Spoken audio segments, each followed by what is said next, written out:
Last time on Lawful. Terrible things happened. We're like, do we have to do a whole episode recap? Because we're gonna do that. Basically, we are fucked in a bridge with demons. Yeah, so this is going to be a different episode. Notice that the Great Chainsaw and the even greater Devin are not with us. Nope, they are not here. It's just a one-on-one sesh. That's right. It's the Rowan hour. It's all about Rowan.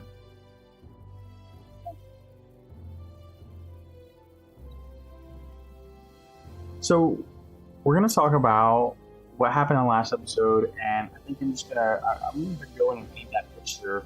But basically what the boys ended up doing is gathering some soldiers and some heroes and Bindle from this cave that they had been retreated to from Oxbane, and they kind of charged right into the fucking center of all these monsters and all of Oxbane. Yeah, we did a dumb. We did a real dumb. They say it worked out well so far. Well enough so far. Yeah, I mean, I admire the bravery. But what I'm going to do is I'm going to set the scene from where we came from, and then we can kind of go into what we're going to do for tonight. Oh, yeah, so, I'm ready. The picture painted. Atlas is holding Sharinga over the edge. Sharinga dangling over the black abyss. Two monstrosities standing, their horns, their large sword, towering over Atlas as he struggles to make sure Sharinga does not collapse or pummel. Pummel? No, that's not right. Anyways, illusion destroyed. Lance is pinned against the wall with one of these giant swords shoved in him. Rowan and his loot thankfully made that not a death scenario for now. One of the halflings was taken out. The other was incapacitated, I believe. And Luna, who was one from the Go Academy, is recovering from being beat up. Yeah, it's real bad for everyone. It is, and Kristoff is on the bridge, fighting, really close to the front line, and in fact, Rowan did too. Rowan ran up and his rapier and fighting and trying to break ground and get closer to these doors, and their plan was to swing them shut with Kristoff's catapult spell. Mm-hmm. In a last-ditch effort, Rowan strums across his broken bridge. It's shown, and so did the crack. That's right, and when you did that, not only did the melody play, the same melody you're used to hearing when visions start up, the same melody you're used to hearing when you're activating your card-like powers, but this time it twanged. It sounded odd. It kind of broke in the air. Not when you strummed it, but the noise in the air broke. And you feel the world go grayscale. Everything around you turns black and white, with shades of gray in between. And you notice this intense scene of fighting back and forth, and people dying, and things getting wounded. And in fact, the way it froze, like there's blood still in the air. And you just notice it all freezes. It's so quiet that you don't hear air. It's just silence. And you hear soft footsteps coming from behind you. Oh, and as you turn around, because I assume you do. Oh, yeah. You see something you have never seen before. You see a tall, two-legged creature. It's bipedal. It's humanoid in form. But as it gets closer, you notice two things. Primarily, one, it's 20 foot tall. Oh, God. So it towers over you. And it stops 30 feet away from you. And the second thing you notice, and more importantly, is Its body is made of vines, bark, leaves. This thing is made of trees, essentially. Huh. It's got fingers, like a normal human would have. 4 fingers, 2 thumb, or 1 thumb on each hand, and a long tail. And you notice the tail is just hundreds of vines wrapped together as it swishes behind it. And it has large wings, like dragon-like wings, but made of tree branches and brush. And where its face should be, a normal human's face should be, there is a plain, simple mask made of bark with 2 eye holes that are glowing this soft amber. And you hear this booming voice that says, Rowan. Yes? And he looks down, or it looks down, and it says, You broke my lute. Well, I wouldn't say that I broke it, maybe by happenstance. Did you say this is your lute? And the giant humanoid bipedal tree figure steps forward. And you can't feel it, but you can just see and hear the footsteps and know that it's of magnitude when it walks. And as it gets closer, you notice it's shrinking until it stands at 12 feet. So it's taller than you, but not nearly as different in size. It gets closer and it bends down and looks at you and says, Yes, that is my lute. Oh, God. Heart's race. When? And he chuckles a little, deep, dirty chuckle. Yes, my name is Wen, and you have let my lute become broken.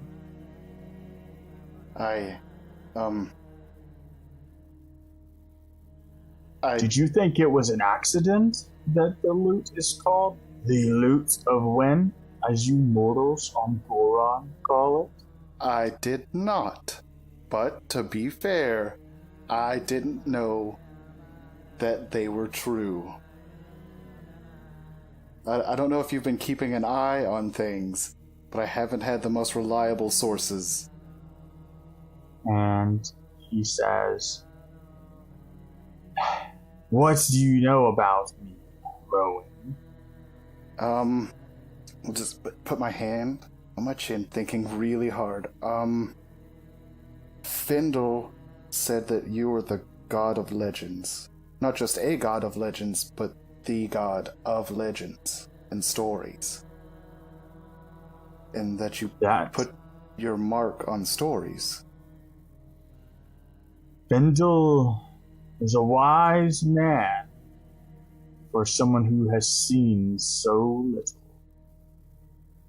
Yes, I mark legends and stories and tales. I see them for what they were and what they will be. And it's my job, no, it's my pleasure, to make every legend great. All of the stories you've heard, they're mine. I am their creator. Everything that happens is because I allow it. Because it's a great story. Well, then, God, fighting the Reclaimer? That's a great story. I'm sure you saw that. I was pleased to see you and Kristoff stand up and protect my loot. And then he kind of leans in, turns his head sideways, and it's still you're seeing this simple bark mask until you used my loot as a shield. Honestly, I thought that it would repel anything. That's my bust. Yes. And that's most likely my fault. And he reaches out and he touches this lute. This lute that had been made of this beautiful wood. And it seems so fragile and so normal, despite its power and its magnitude that it's had over you and your friends. And when he touches it, it transforms. You notice the crack expand, and vines and leaves and bark grow all over the lute. You notice that the strings snap and they pop, and the neck of the lute itself almost cracks in two. But as it does, it breaks. There's a thick, stump-like material that builds between the crack in the neck. And the strings that were once there are now broken and gone. You notice these vines that crawl from the neck of the lute down to the base, and they form and crawl and make these tight strings made of vine. And before you know it, the very lute that's in your hands, is now made of vine and bark and tree and grass and brush. And he says, "That's more appropriate for my lute." I'm just completely taken aback by this. I guess instinctively the first thing I do is strum it a little bit. And the first strum, it takes you back.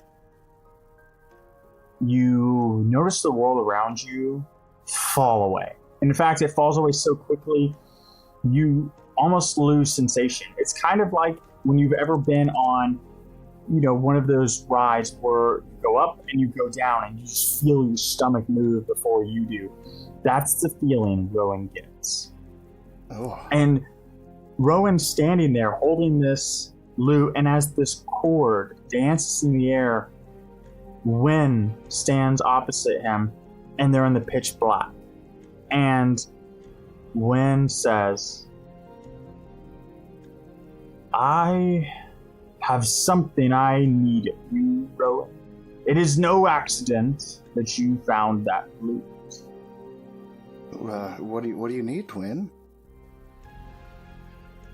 Before I ask this, let me show you what it's all been about. Take me on a journey. And you see this black environment you're around. You see this bright mosaic window appear. Almost like a church window, right? Round at the top, flat at the bottom. And you see an elven man working on a roof. You see a human woman fishing in the river. And that's this one part stained glass mosaic window? Mosaic. Is that the right word? Mosaic window. The top being the elven man, the bottom being the human woman. And it flashes. And then the mosaic window reappears, and the two figures before are now embraced. And he says, "Even their meeting was my doing." And you see a tent down by Dawnstar River, a beautiful river. It was blue, so blue, and you can see it in the window pane. And so now you see the first stained glass window, which is an elven man and a human woman embracing, and then a next one appears to it in a circular arc, starting to build a circle around you. And you see a tent and Dawnstar River, and you see Rowan's parents, and you can see them holding a small baby. Wynn, is this what I think it is? And Wynn says, "This is you." Oh, God. It's been so long.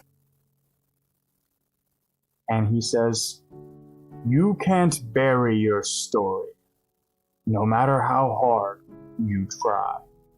Someone is always there to tell it. And you see another window form. And it's a small boy. It's our young Rowan, and he's holding an instrument, and he's plucking at it. He doesn't know much of it, and it frankly wasn't his. It was another kid's. But he had always loved music because his mother sang. And you see further down on that mosaic, you see Rowan holding a shell pendant that his mother carved for him. And you see musical notes around his head. And you see at the bottom piece of that, you see his mother expecting. A bump formed on her stomach. And Wynn says, "At a young age, you put others before yourself." What was I gonna do? They couldn't feed us all. That was not your decision to make, Rowan. Of course it was. You were a child. Even as a child, I could see my father starving so we could eat. And another one, they couldn't do it. The next window here. And it shows Rowan in the forest picking berries. Some good for him, some not. You see a window of him throwing up, crouched behind bushes. And you see another small, dirty boy. And you see Rowan look at him and then look away. And the next frame of the window is the boy running away with Rowan's pendant in his hand. And funny enough, the bottom of that window shows the two laughing and holding hands. And Wynn says, "Rowan, it says much of your character that when someone slights you, you still manage to make a friend." Well, you gotta make a living somehow. Donovan was not a good person. Yes. But you can still learn things from bad people. And that is something you have found. Something you've carried with you. An ability to handle even all evil acts, despite what you must endure. You find the good in them. And you see another window pane appear, now starting to form a semicircle around you and Wynn. And as you're turning around to look, you see young Rowan, no more than 11 or 12, in a music hall. And he's listening to music. And you see him take a viol. And his friend, his young urchin friend, wants to sell it. And then we see them fight. And we see them walking away from each other. One heading down one road, one heading down the other. And Wynn says, "But somewhere along the line, Rowan, you decided that would no longer stand. That people's slights against you were more than you would bear." No, his vision is too small. He's fine. It's just with petty crime and living off that. Why do that when you can have so much more? And another window appears. And you see Rowan, older now, more mature. And he's playing for small crowds. And you can see some crying and some laughing and some enjoying himself. And then at the bottom of that window, you see a blonde-haired woman holding a book. And then you see Rowan, viol in hand, and the blonde-haired woman, book in hand. And the two are close to each other. Oh, even this win, even this. And he says, especially this. This more than anything else. This is the moment that I believe would forever change your path. And you see another window pane form, and it's their life. It's Rowan, and it's Rosalind, and you see music and money and laughter. You see a home. You see a warm home.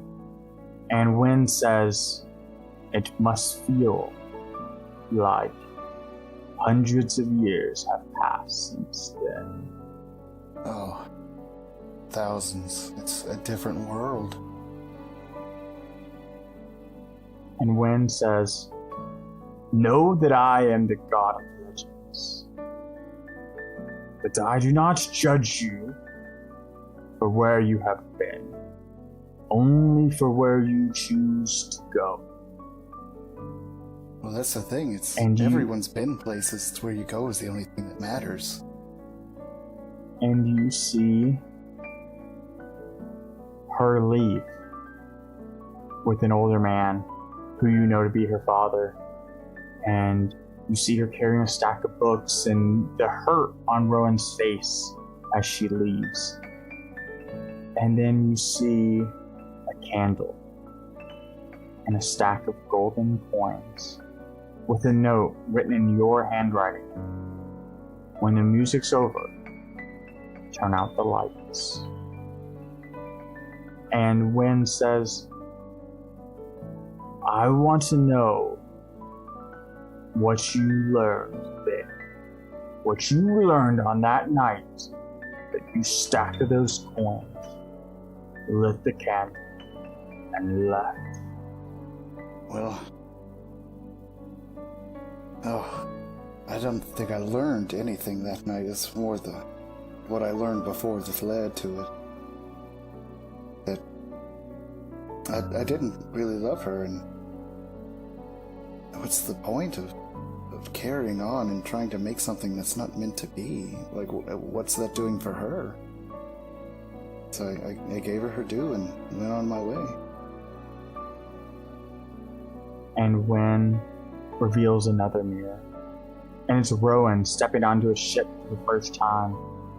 And, not mirror, window.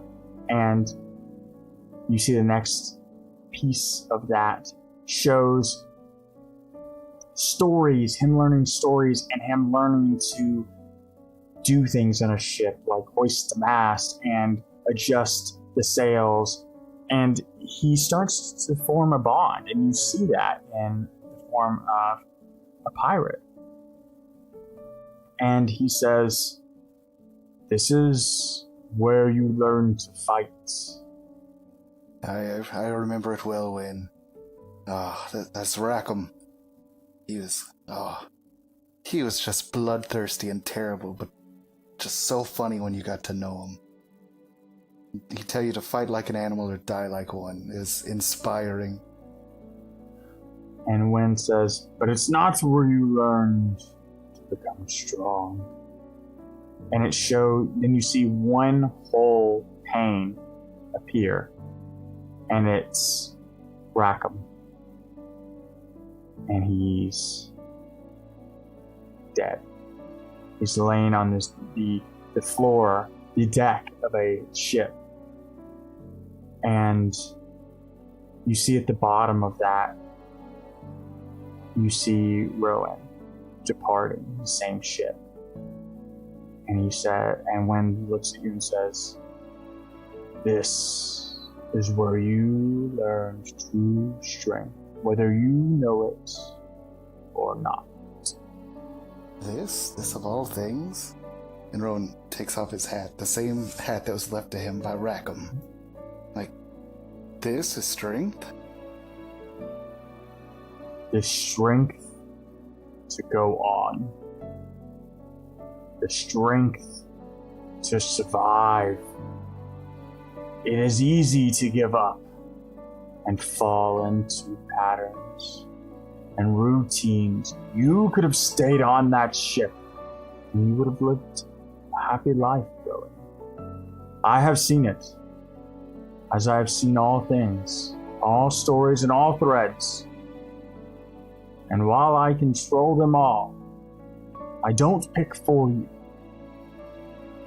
And I saw a life of happiness and family and children and love. But you chose the harder path, the more important path. And he shows another window, almost completing the circle. One space left. And in this window, he reveals you see Rowan jumping from ship to ship.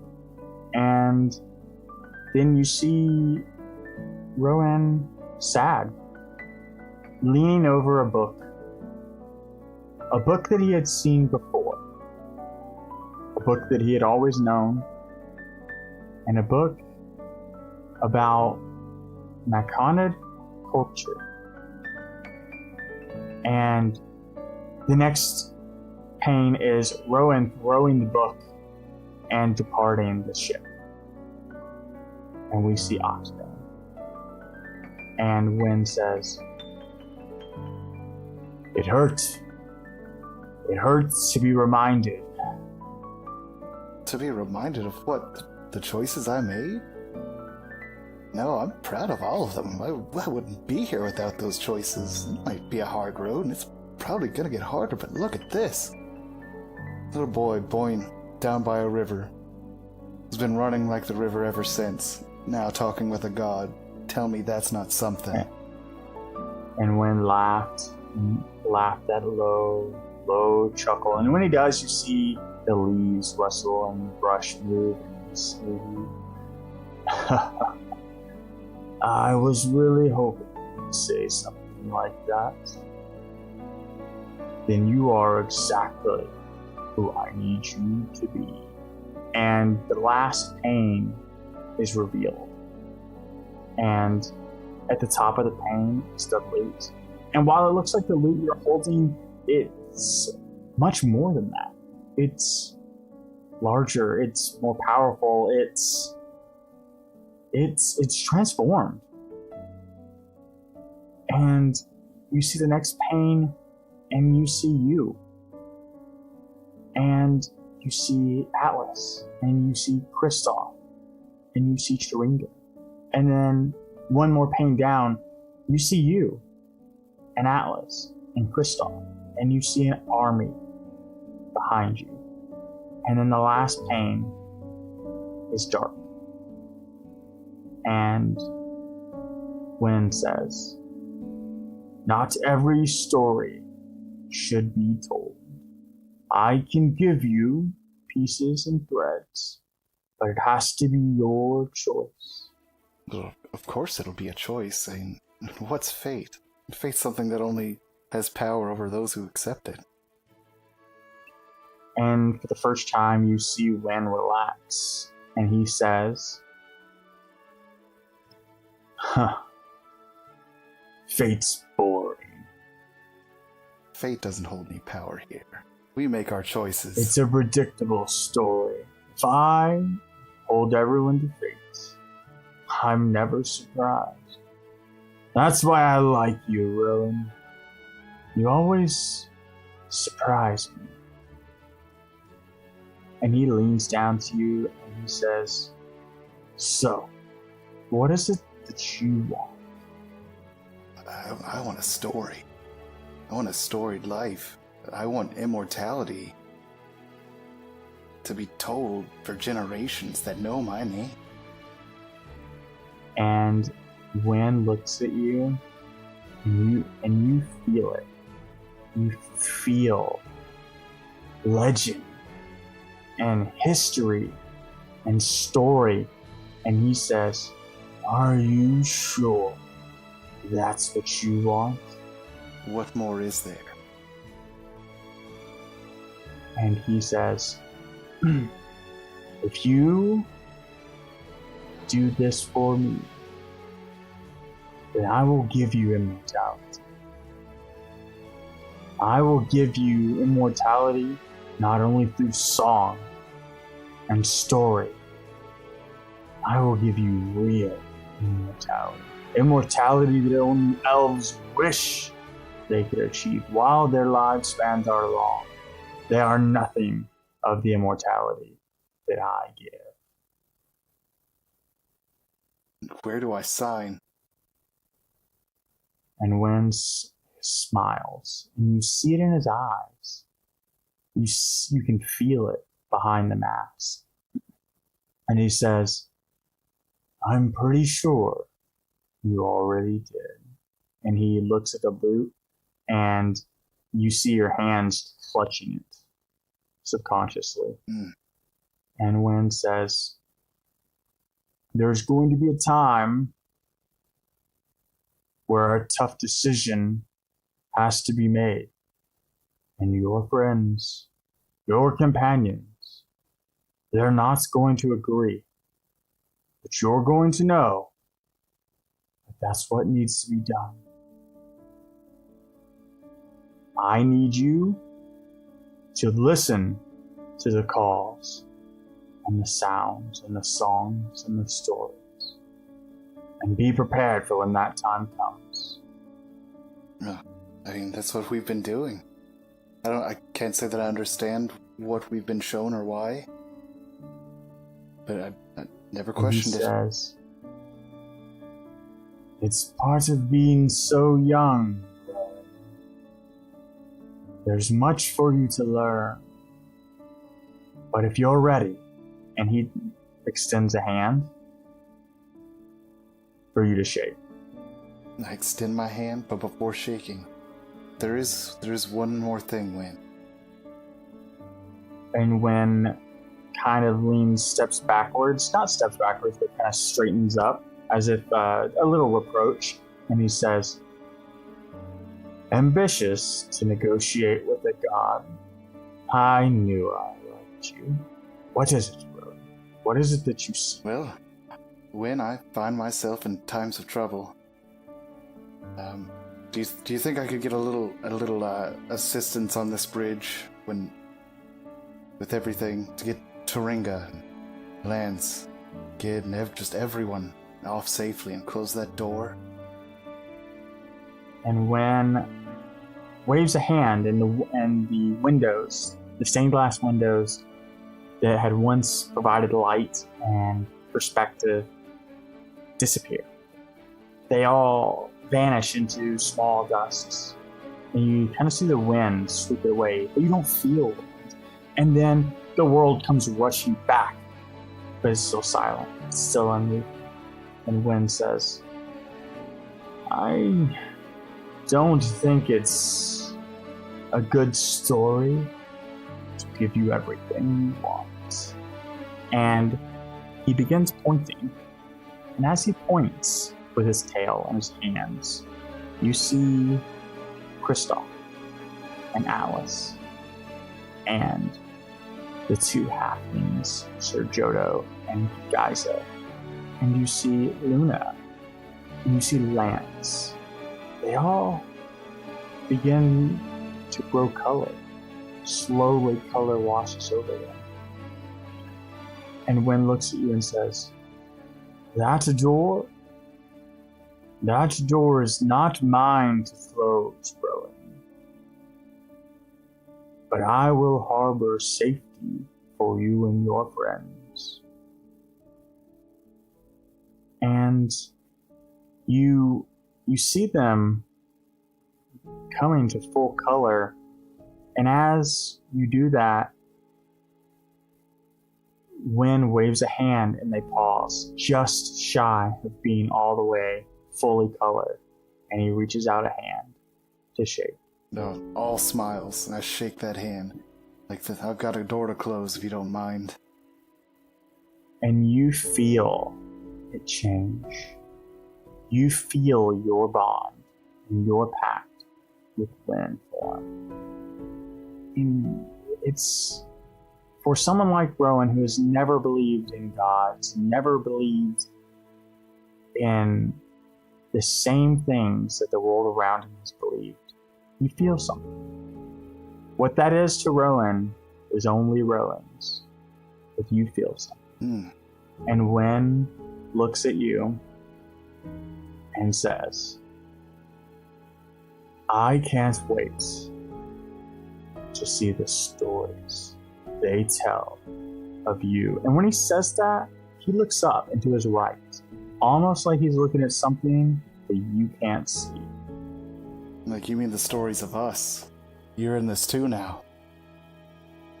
And as you say that, Wen begins to unravel, and he slowly fades away, almost like he had never been there before.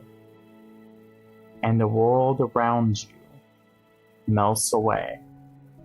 All of the gray, all of the black, and all of the white. And all that remains is Rowan, Atlas, Kristoff, and friends. And that's where we're gonna stop. Oh yeah. Oh yeah. That's good. It's pretty interesting. I'm very excited for where you have chosen to take Rowan's character development. Oh yeah, like that's kind of why Rowan never really talked about his past, because he's just kind of been running from it. Yeah, and I think that has, I don't know, man, that's perfect. I could not be more pleased with all three of the Lawful Super Boys character development, but I was really pleased with the way you decided to take Rowan's because of how mysterious it has been so far.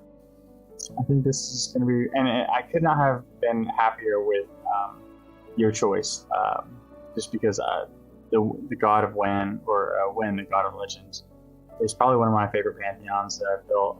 Oh, good! You got to bring him to life. I know. Well, I was happy when you guys picked the artifact, and I was like, ugh, hopefully somebody does more than what I kind of forced on them for having an artifact. So. I mean, honestly, I fully expected Devin to have Atlas just like, yep, I like this. And I'm like, all right, guess we're rolling with this now. I thought so as well. All right, so guys, I really hope you enjoyed the one-on-one, because we're going to have a couple more at least, and I think we'll use your feedback to see if you want to see more, because one of the cool things about the episodes is it gives you a good taste of the boys and what they're getting into, but it doesn't allow you to really focus on one person too much without there being a lot of hopping around, or it just not being good podcasting. But I think doing these one-offs is really going to help delve into the characters, and you're going to see. Like, honestly, I had a lot of fun doing this, but I cannot wait to see what Scott and Devin do. Like, they need to hurry up and figure their shit out, because I can't wait. Yeah. What's worse for you is I know. Oh God. So. It's super good, and the cool thing is they don't know what you're gonna do, and so by the time they hear this, it's gonna be really good, because the listeners, this episode is gonna release on Thursday, Friday, Saturday, something like that, following episode 29. So currently, the other two Lawful Stupid Boys think they're in a real bad situation. Oh, so bad. Like, I still am not convinced that we're not in a bad position. And they're not going to know about that until this episode is ready to be posted. So that could be a few more days. And I'm pretty excited about them suffering. Oh, so, yeah. It's pretty good. Rowan, is there anything you want to say to our listeners? God. Thank you guys always for listening. I hope you enjoyed getting some of Rowan's backstory. Well, most of Rowan's backstory. And learning a little bit more about the character. And hope you're still having fun and enjoying the rest of the podcast. Yeah, so thanks for listening. Obviously, you can check us out on Twitter, Facebook, Instagram, whatever, lawfulstupid.org, and hop in our Discord. We got a lot of people in there, and we've built this beautiful community. In fact, as we're recording, Kristoff Shane is actually running a homebrew for some of the listeners. So they're actually playing D&D while we play D&D. It's a really cool experience. Like Discord's popping. Like I was gonna play in that, but I thought it'd be cool to get this done now, and then I'll probably jump in the next one. It'll probably be some of us playing too. Yeah, I'm probably gonna pop in there and just kind of listen. Just because it's gonna be really cool. But thanks so much for listening, guys. I appreciate it. Thanks, everyone. Bye. Goodbye. We are storytellers. We are creators. We are gamers. We are dreamers. We are players. We are players. We are players. We are DMs. We are nerdsmith.